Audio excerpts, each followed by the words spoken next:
Zonda Kids presents the Jesus Storybook Bible. Every story whispers his name. Written by Sally Lloyd-Jones and read by David Suchet.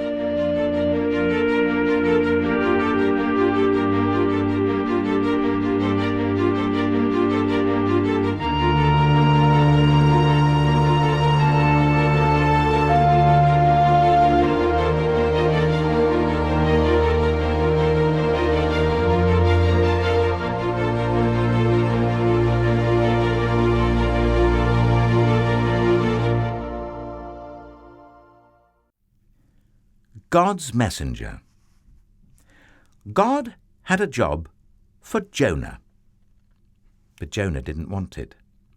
"Go to Nineveh," God said, "and tell your worst enemies that I love them." "No," said Jonah. "Those are bad people doing bad things." "Exactly," said God. "They have run far away from me, but I can't stop loving them. I will give them a new start. I will forgive them." "No," said Jonah. "They don't deserve it." "I'll run away," Jonah said to himself. "Far away, so far away that God won't be able to find me. Then I won't have to do what God says."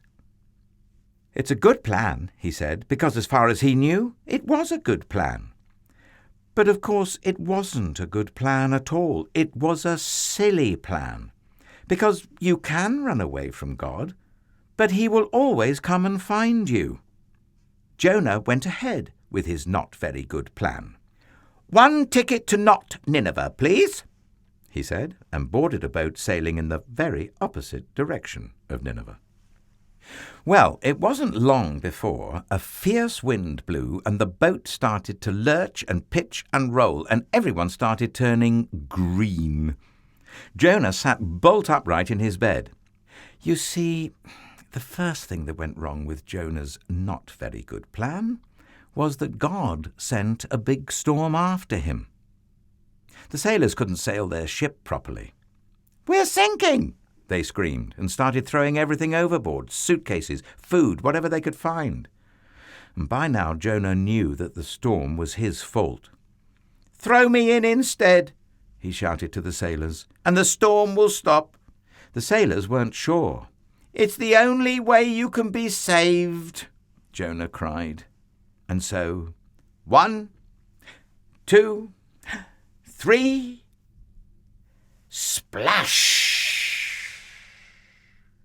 No sooner had Jonah hit the water than the waves grew calm, the wind died down, and the storm stopped.